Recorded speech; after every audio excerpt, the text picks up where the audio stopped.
मागच्या वर्षी कांद्याचा निर्णय घेतला, काय निर्णय झाला अध्यक्ष महोदय? सरकार असा निर्णय घेऊ शकतो की 425 रुपये का काहीतरी क्विंटल दर झाला तर त्याच्यावर दर गेला तरच तुम्ही एक्सपोर्ट करा. अरे वा अरे वा,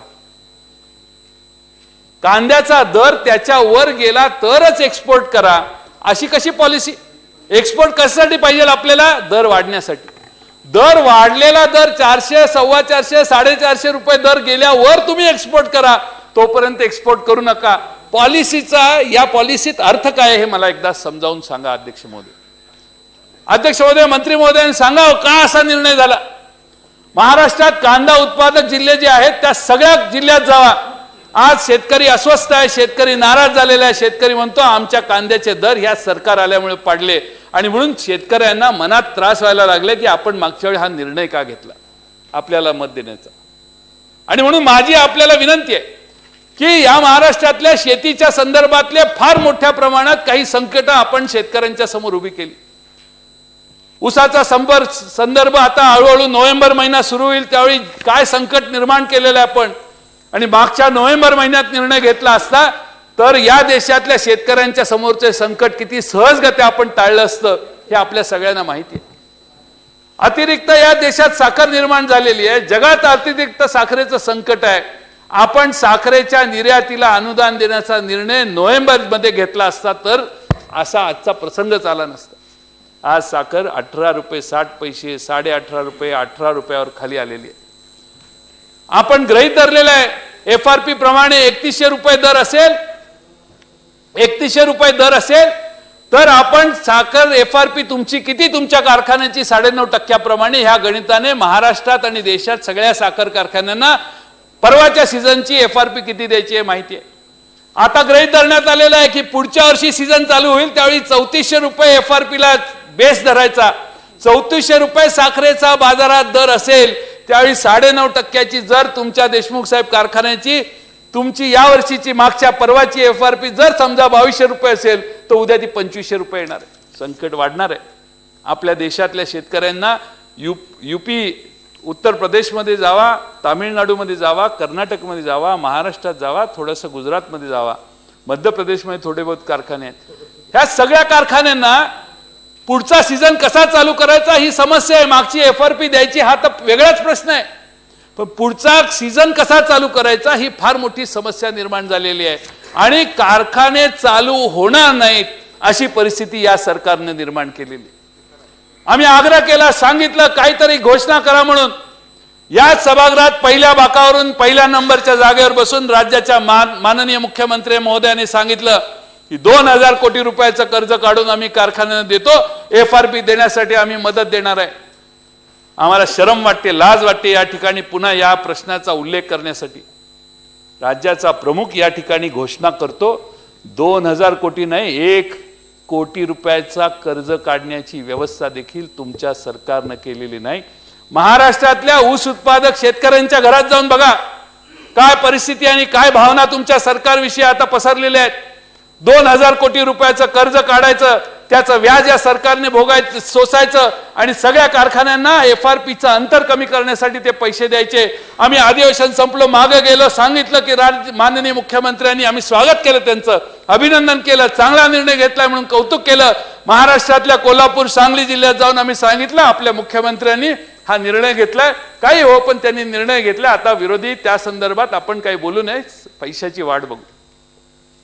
आता शेतकरी विचारतात साहेब अधिवेशन संपत आलं, दुसरं 200 रुपयाचं काय झालं, राज्य सरकार कधी देणार, आम्ही आता कसं करायचं.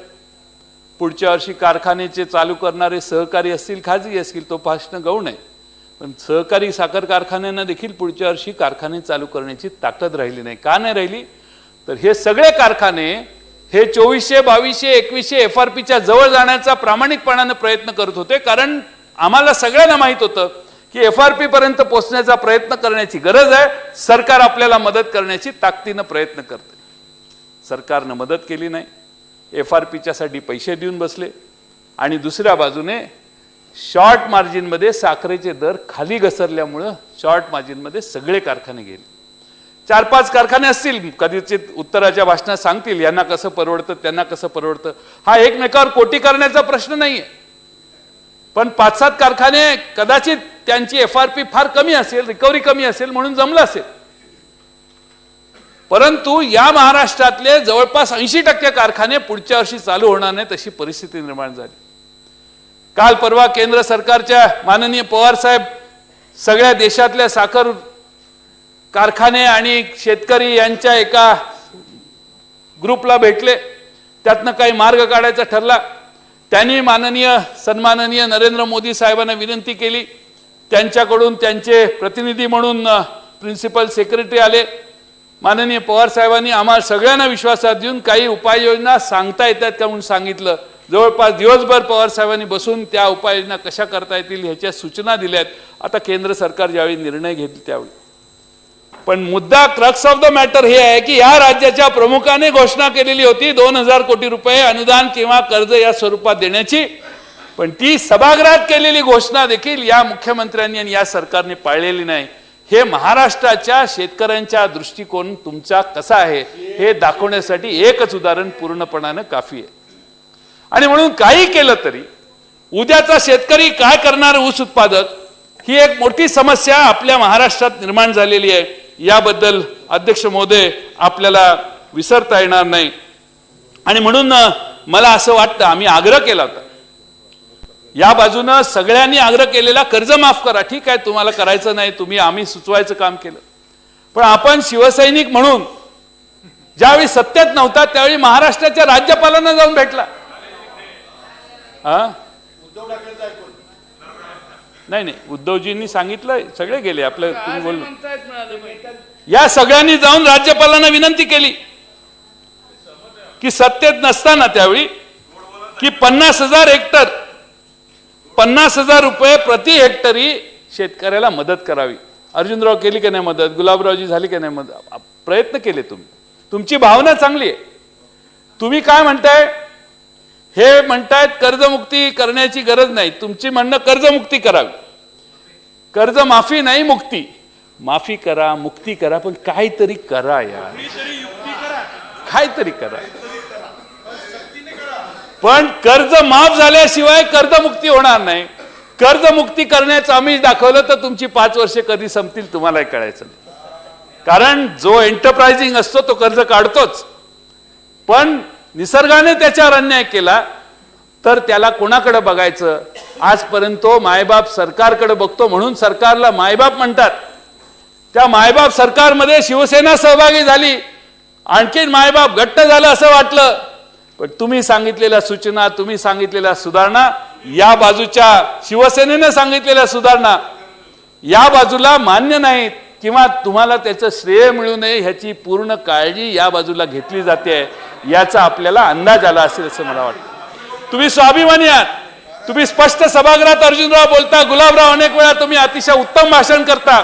या चर्चेच्या वेळी तुम्ही शेतकऱ्याच्या बाजूने बोला आणि या बाजूला मागच्या बाकावर बसून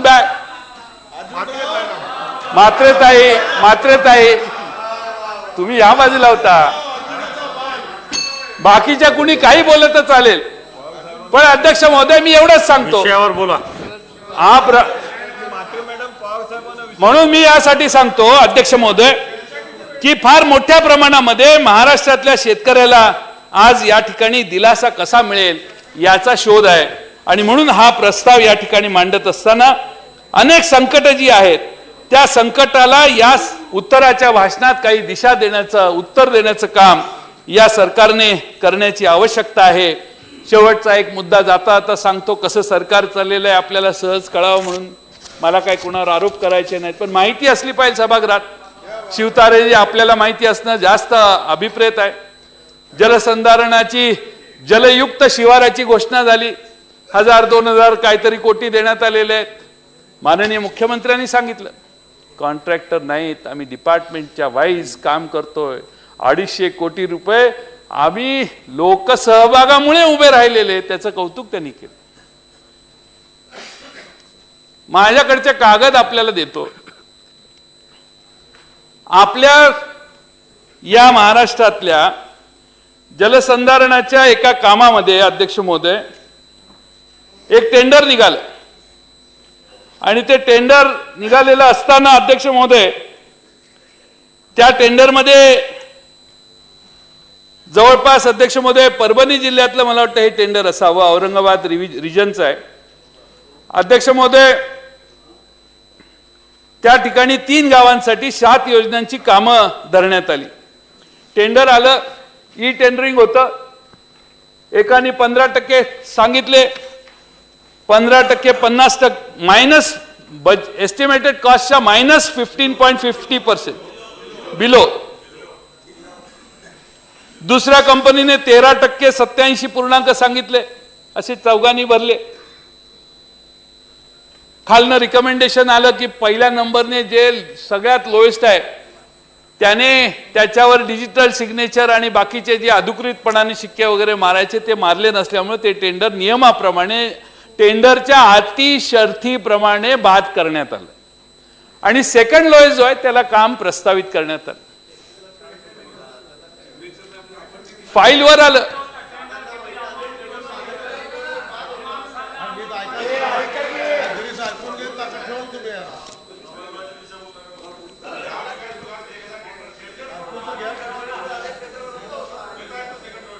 अध्यक्ष महोदय सेकंड लोएस्टला देता येतं, एकदा द्या ना. MSEBचं एक काम सेकंड लोएस्टला देऊन दाखवा ना आणि मला कागद द्या, मग कार्यक्रम कसा होतोय बघा.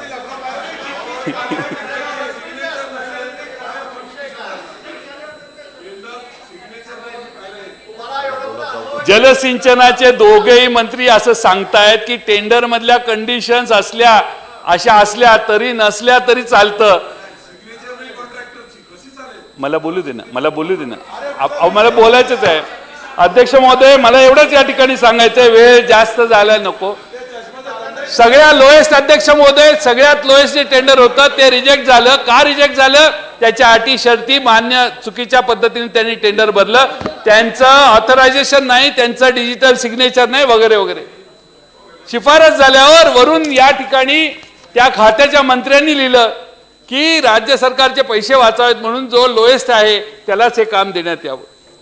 अध्यक्ष महोदय, वरकरणी बरा दिसायला बरं आहे, पण ज्यावेळी प्रोसिजर एखादी कंपनी फॉर्म पाळत नाही, MSEBचं टेंडर द्या, प्रोसिजर पूर्ण न करणारी एखादी कंपनी असेल, क्वालिफिकेशन तिचं व्यवस्थित झालेलं नसेल किंवा त्यांनी डॉक्युमेंट सबमिट केलेले यथायोग्य नसतील तर ती कंपनीला टेंडर देऊन दाखवा. काय माझ्या चष्म्याची एक काडी तुटलेली आहे, म्हणून ते वाचता येत नाही, अस्पष्ट आहे. तुम्हाला कागद देतो.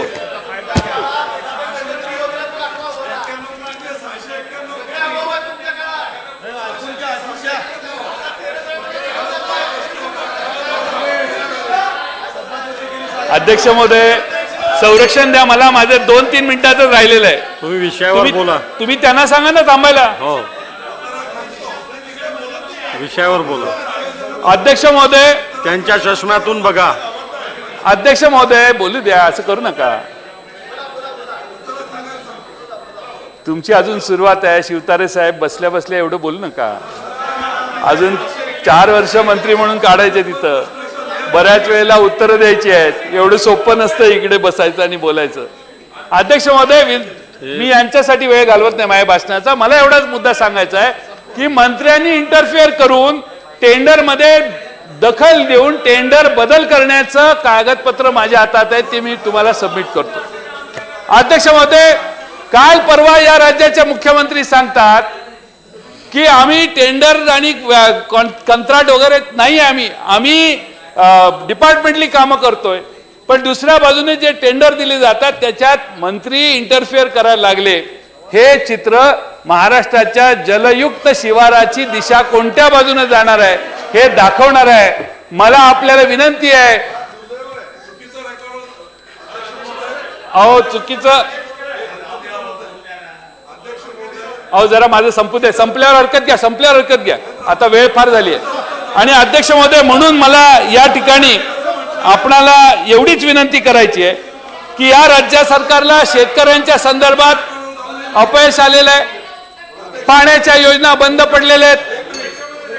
त्या पाण्याच्या योजना बंद पडलेल्या असल्यामुळे अध्यक्ष महोदय, त्या बंद पडलेल्या पाण्याच्या योजना बंद करण्याचं पाप या सरकारनं सुरू केलेलं आहे. अध्यक्ष महोदय, चुकीचा रेकॉर्ड जाऊ नये. आदरणीय जयंत पाटील साहेबांनी असं सांगितलं की मुख्यमंत्र्यांनी सांगितलं की अगोदर टेंडरने व्हायचं, आम्ही डिपार्टमेंटली काम करतो. नाही, मुख्यमंत्र्यांनी असं सांगितलं की IWMP ची कामं जी आता कन्व्हर्जन करून जलयुक्त शिवार अभियानामध्ये घेतली आहेत ते अगोदर डिपार्टमेंटली व्हायची.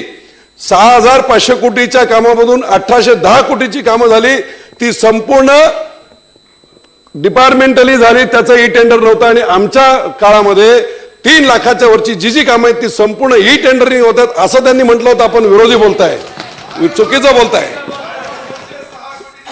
ते रेकॉर्डवरून काढून टाकायला सांगा. नाही, रेकॉर्डवरून काढले टाकायची गरज नाही. मी बोललोय त्याच्यावर मी स्टिकअप आहे. मी काही चुकीचं बोललेलं नाही. अध्यक्ष महोदय, मुख्यमंत्र्यांनी 3 लाखाच्या वर जर कुठलं काम असेल तर टेंडरने द्यायला आदेश दिलेला असताना या सरकारने काय घोटाळे केले ते पुढच्या आठवड्यात सांगतो ना. तुम्ही का गडबड करताय? अभी और एक हफ्ता बाकी है, तो 3 लाख के ऊपर आप क्या क्या किया है वो मैं आपको बताऊंगा. लेकिन मला एवढंच सांगायचं अध्यक्ष महोदय की या सरकारमध्ये पिण्याच्या पाण्याच्या योजना बंद करण्याचं पाप या सरकारने सुरू केलेलं आहे. हजारो गावातल्या योजना आज बंद पडलेल्या आहेत. जे नवे पैसे द्यायचे केंद्र सरकार देत नाही म्हणून हे पत्रव्यवहार केंद्राशी केला आणि सगळ्या पाण्याच्या योजना बंद केल्याचं सांगायला लागला. म्हणून आजच्या प्रस्तावात दुष्काळ असताना, पाण्याची टंचाई महाराष्ट्रात असताना पिण्याच्या पाण्याच्या योजना या सरकारने बंद करता कामा नयेत. जलसंवर्धनात अशा प्रकारचे भ्रष्टाचार होणार नाही याची काळजी या सरकारने घ्यावी. आणि शेतकरी जो देशोधडीला लागलाय वेगवेगळ्या पिकांचा, त्या शेतकऱ्याला दिलासा देण्याचा उपक्रम काही ना काही करावा. यासाठी काल परवाचं मुख्यमंत्र्यांचं भाषण हे निष्प्रभ आणि निष्फळ ठरलं. कारण त्यांनी मागं काय झालं ते सांगितलं, पुढे सांगण्यासाठी शेतकऱ्यांना दिशा देण्याचं काम या सरकारचे मुख्यमंत्री करू शकले नाहीत. आणि म्हणून हा प्रस्ताव आणलेला आहे. आणि माझी आपल्याला अध्यक्ष महोदय विनंती आहे की आपण अध्यक्ष महोदय या ठिकाणी टँकरचे अधिकार हे तहसीलदाराला द्या. ही भूमिका देखील भाषणात आहे, तोंडात आहे, पण ऍक्च्युअली दिलेले नाही. The problem for this government is talking talking talking, no action no action no action. त्यामुळे अध्यक्ष महोदय बोलतात मंत्री, मुख्यमंत्री बोलतात, पण महाराष्ट्रातल्या जनतेचा विश्वास हे सरकार गमवायला लागले. बोलणारे बोलघेवडेपणाचे सगळे बोल हे ग्रामीण भागातल्या शेतकऱ्या संकटात पडलाय त्या संकटाला मदत करणारे नाहीत. हेच या महाराष्ट्राचं दुर्दैव आहे. आणि हे दुर्दैव किती महिने आणि किती वर्ष आता पुढे भोगावं लागणार आहे याची काळजी आपल्या महाराष्ट्रातल्या शेतकऱ्यांना आहे. 25 वर्षाची, हो बरोबर आहे, हे शेवटचं वाक्य. यांचे नेते सन्माननीय अमित मोदी साहेब निवडून आले त्यावेळी म्हटले अच्छे दिन बताने के लिए 5 साल दे दो. अमित शहाचं म्हणणं काय, 5 साल दे दो, हम चुन के आएंगे तो अच्छे दिन लाएंगे. आता सगळी परिस्थिती कळलेली आहे. सगळी परिस्थिती आमच्या मनमोहन सिंग साहेब बोलत नाहीत म्हणतात. आता नरेंद्र मोदी साहेब पण बोलायचे थांबले. काल परवा बघितलं असेल टीव्हीवर.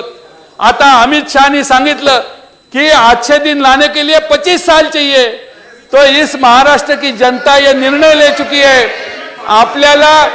आपल्याला परत निवडून देण्याच्या ऐवजी आता 25 वर्षांना परत तुमचा टर्न येईल, पुढचा टर्न आमचा राहील, याच्यात आता माझ्या मनात शंका नाही. धन्यवाद.